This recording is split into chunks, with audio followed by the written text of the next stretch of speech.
Rural Heritage on RFD TV is brought to you by Rural Heritage Magazine, a bi-monthly magazine featuring articles about farming and logging with draft animal power, small-scale diversified family farming and homesteading, and other aspects of our rich rural heritage.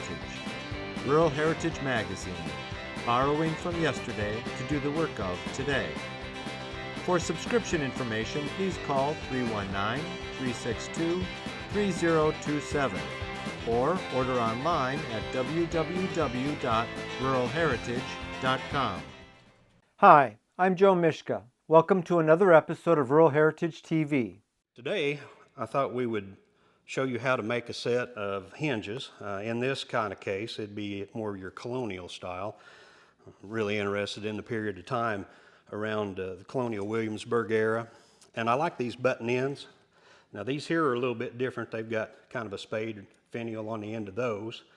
These are some that I built recently. And I had a project that I had a lot of used leftover lumber. Now this is wormy maple, and it was milled and kiln dried to use for my wall. And I thought, wow, I got enough stuff. When I got figured up, I could make something nice with some of this leftover scrap wood. So I built this cabinet out of total scrap, which we like to do here because we like to reuse things. And then I decided, well, I needed something that set the cabinet off that at least was handmade by me. So I made these hinges. And as you can tell, hear that little bitty squeak there. You can't get that out of these new kind of hinges today. Most new hinges that are made have a gasket or a washer or some kind of a neoprene sleeve that goes in between those that makes them quiet, and it takes some of the play out. And I got just, I don't know if there's really any play. I think I'm kind of shaking the table a little bit, but anyway, they're pretty good and tight, and as you can tell, I don't have a lot of gap between my door. I have not made the hook yet to hook my doors closed and keep them closed, but I'll get to that one of these days. But for now, let's go to the shop and show y'all how to do this. Okay, so before we begin forging our hinge, and we'll lay the one we made the other day out here, and I'm just going to do the one. Now, if I'm doing some that I want matching, I want to make those at the same time, so whenever I'm hammering on them, I can keep, adjusting them and making them the same size, so I can keep a good eye on them. But basically what we have here is three pieces of the hinge. We've got this side of the leaf, which will form what's called the knuckle, and then we've got the pin, and then we've got our strap. So as you can see, I'll bring all these closer together here a little bit. So as you can see, we're going to do some work on the end, one of these two ends of this one. We're going to roll it over, and we're going to have to take part of that out to adapt and mate to our strap that's going to fit in between. So we've got to be pretty delicate and get that pretty true. That way it's not too tight and it's not too loose, that it does have the ability to hinge as it's supposed to. So we'll go over here to the grinder, and we're going to put a little bevel. Now this is a very important step. As you see that we've got just a square edge on this. What I found is when we try to wrap this over, that edge becomes a problem on the other side of our loop. And if it's square, it wants to hit and then almost roll. So as you can see, that hinge right there has turned another part way around to form that circle. I'd rather that be coming right against this edge of the actual strap or the leaf. So what we're going to do to take care of that problem is we're just going to come over here. We could do this with a hammer, but it's a lot easier to do it with the grinder to put this bevel on this. If I hit it with a hammer at that end, my edge starts to get like this. So I take this at an angle.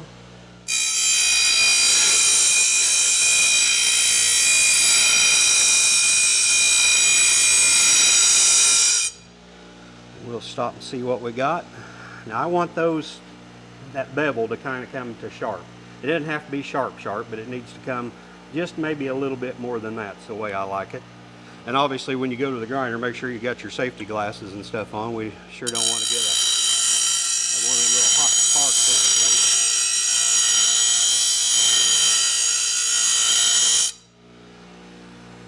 right? Try that right there.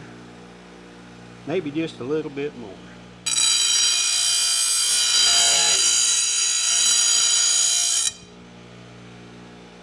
I think that'll work. So our plan is when we lay this on the edge of the anvil, we're going to come on the back side. We're going to hammer around this way and put a 1/4 inch curl in that, because that's the size of our drift pin, or our pin that we're using. That way it fits down in there. So let's head to the forge. We've already got the forge fired up. Whenever you're dealing with flat stock, I've noticed too, you got to be a little careful if you're not using gloves. That heat likes to run up the bottom side of that, and you grab hold of that and it's hot. But I'm being pretty careful. I've kind of got me a little bit of a block there with that coal, and I'm down into the fire somewhat, and I'm not getting a whole lot of heat up from it.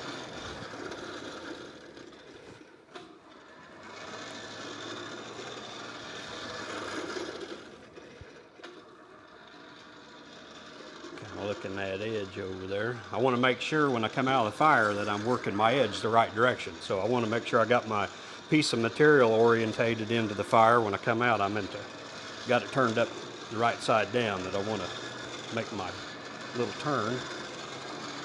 And the hotter that you get this, the easier it'll turn. You don't want to get it so hot that it burns up, but a good orange is really nice. And we'll come out here to the anvil and we'll begin to turn this. And I'm holding right close to the anvil, because we're just talking about a 1/4. And as you can tell, I have to work that hammer from one end to the other. And I'm trying to keep in my mind that 1/4 inch. And I want to stay straight. And it doesn't matter if you have to take 2 heats to get it. It's always easier to do it slow, not getting a rush. And you won't have to do it twice most time. It goes a lot easier for me this way. And the reason I'm doing this piece here first, my back side of my hinge, while I'm going to get it done and sized, and then I'm going to move on to my strap. And while I'm forging my strap, that'll give this other side time to cool off. I really don't want to douse it in water, really. I just want it to kind of cool off to where I can work it some more directly, because we still got to take a notch right out of the middle. All right, so we're going to come over here and we're going to keep trying to keep this going at a 1/4 inch. Get over here where you can see it a little better.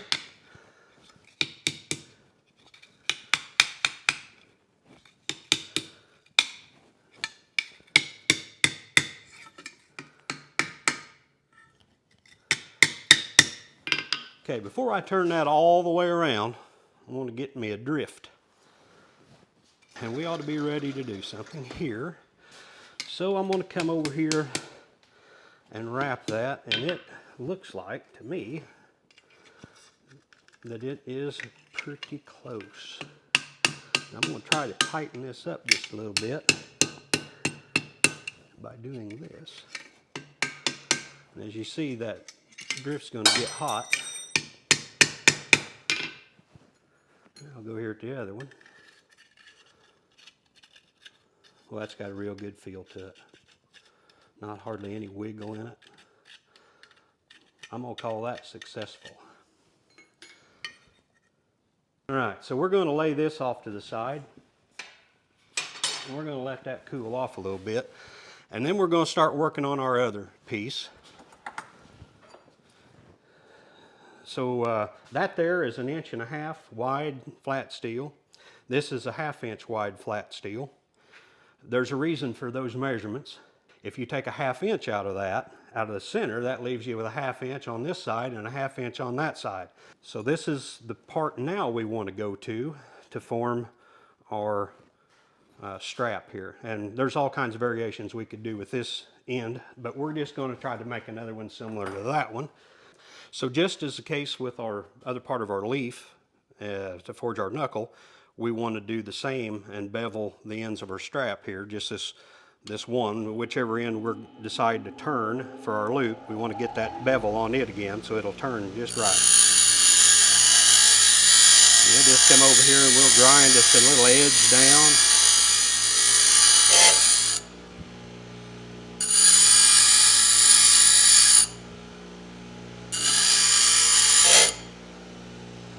something just about like that right there. That'll work real good. Okay, so we got it ready here. We're going to come out here to the edge of the anvil. We're going to start turning our loop. We want to try to make sure we're turning it pretty much square as well. We don't want it to get side goggled. And we can always go in and kind of straighten it up. So as you can see there, that's looking pretty good. We'll just let it cool off here just a second, and I'm going to give it a tap because I'm going a little bit off center. And we'll go back in the fire and hit that again, because I can only go as fast as the fire goes. And as quick as the metal takes the heat. And we're looking for that 1/4 inch. That's going to be a tight one right there. And that's good, because that'll give you an idea what it takes to straighten one out. So you can see that I've got that out of whack. And we're going to have to do something to straighten that up. So what we're going to do is we're going to get that good and hot, and we're going to use that drift we made to size that hole. All right, we're good and hot here, so we're going to come over here. We're going to come over at this hole on the anvil. It's called a Pritchell hole, and it's just for exactly using for what we're doing right here. Now I'm going to drive that through there. Watch this.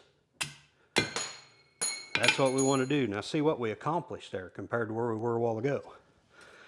Hate to give you but just a second, but I want to turn that while I still got heat. Now we're getting awful close there. Give you one last look at it. So I think we're going to go back in, heat it up one more time. We're going to get our drifts back up off the floor, and then we're going to size that hole for what it's supposed to be. So it won't take too much to get it hot again. We'll come back over here at the anvil to the Pritchell hole. I'm going to grab me another one of them. All right, that looked pretty good. Now this time we're going to go in about halfway down to the size. Found a tough spot there. Whoops, I didn't really want to do that, but that's fine. We'll go back in here. We'll get it over here like this.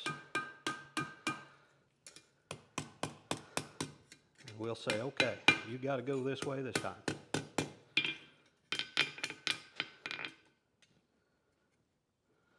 All right, as you can see with the drift in there, what we got. I'm hoping that'll come out of there fairly easy.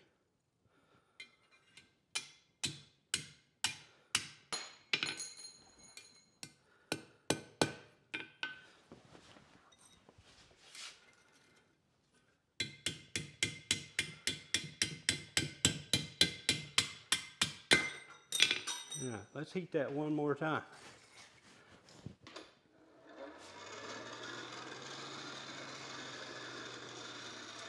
That's what it takes whenever you don't get it quite right the very first time, and that's a good learning situation. I might have done it on purpose, and then again I might not have. I'm not going to tell anybody the difference. So this is how you fix one that gets out of whack. It just takes some doing, a little heat, just keep working your drift, and it'll get there. That baby's hot. That's the one that was picked up first. All right, just a little bit here.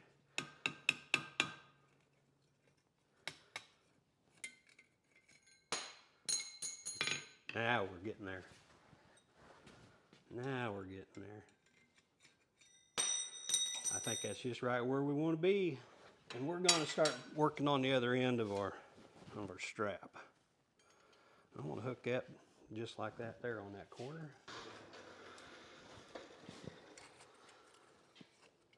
All right, that looks pretty good. So we're going to come out of the fire with this little strap here, and we're going to go over to the vise where I've got a piece already clamped into it. And what it's going to do is it's going to fuller the material, and it's going to make what we're going to end up having for the head of that. But first of all, before I do that, I'm going to come out here and I'm going to take those corners off at the anvil. If I'm going to have it rounded off, a lot of times I leave them square on the end for different, the spades, but this time I want to round these off. Sometimes I can get ahead of myself if I'm not careful.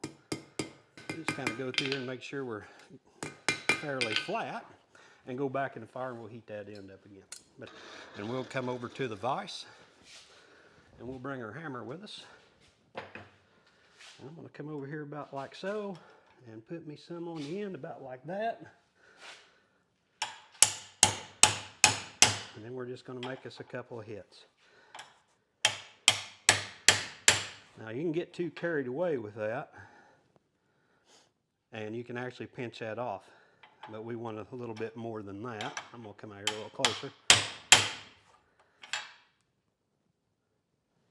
Of course, I've lost some of my heat now, so we're going to go back in the fire. That we're working over there, but you'd be surprised how much heat you lose in that short duration of time.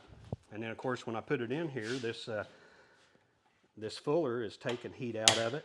Let's see what we got there. All right, let's go with that.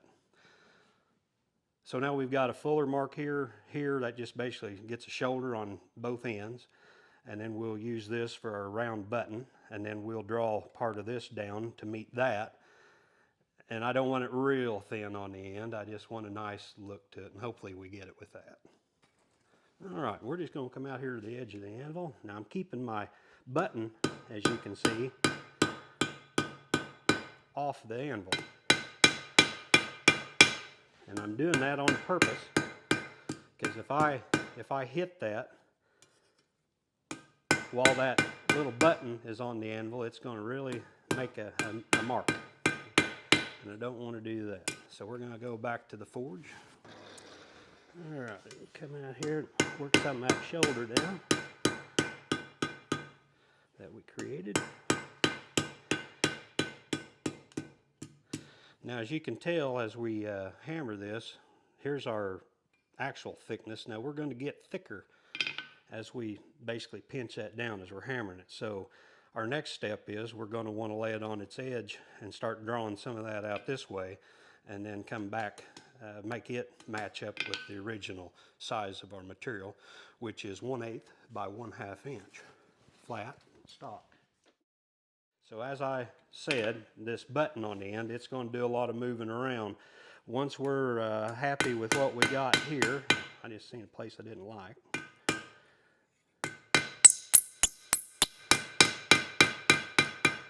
We don't want to hammer on that too much more, but you see I'm getting pretty close to my regular thickness there. It may be hard to get it perfect. The light's going to hit it one way. It's going to look thinner. It may look thicker than it actually is, but we just don't want it real big and blotchy, because when we put it up against our door that we're going to mount it with, we want it to have a nice level fit. If it's way thick out on the end, it's not going to want to sit right.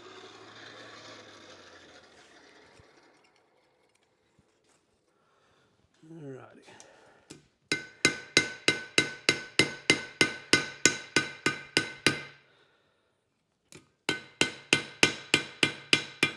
While that's still hot, we need to bring that back a little bit. Whoop. Not like that.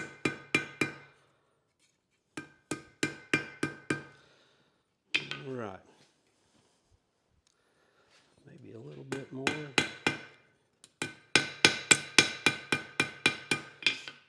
You can get awful carried away trying to get it perfect, but I want it a little more perfecter than that. Had one little spot there that just kept hollering at me. All right, that'll work. That'll work. Got a nice little even flare to it. Now we're going to work on that button this time. We're going to square it up a little bit, and I don't mean square as in the shape, but I mean true it up, I should say, with our hinge strap.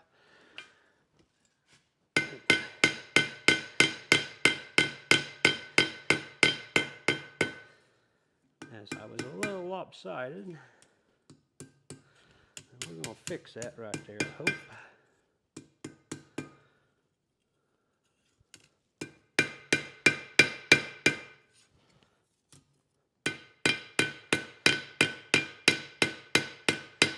So I'm just trying to drag some of that metal over.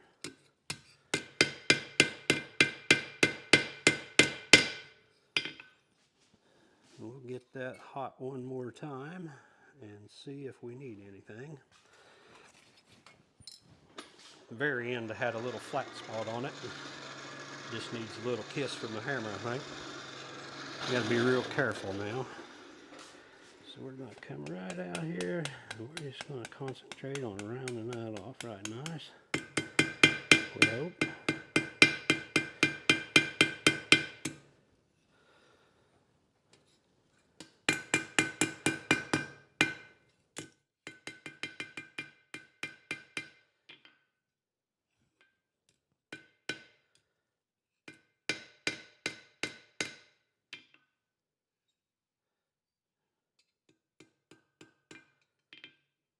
I'm getting picky there, but had just a little bit of an edge here. And we can file on that and shape that up a little bit nicer, but I'm not gonna. I like it just like it is. So to give this a little bit more of a rustic, I don't like the square edges that it creates on the very ends as you work that down. So I like to come in here with the hammer at an angle and take those edges off. Making sure that I'm only hitting the metal. I'm not wanting my hammer to make contact with the face of the anvil. So I'm just trying to work the edge.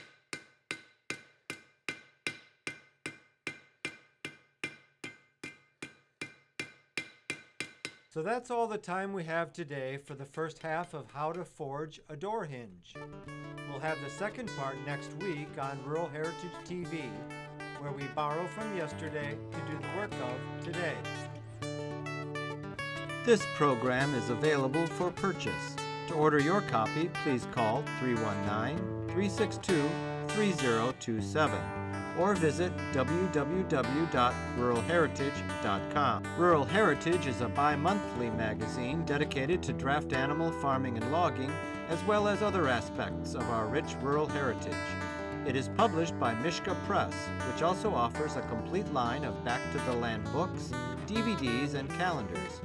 Call or write for a catalog or subscription information, or visit our website at www.ruralheritage.com.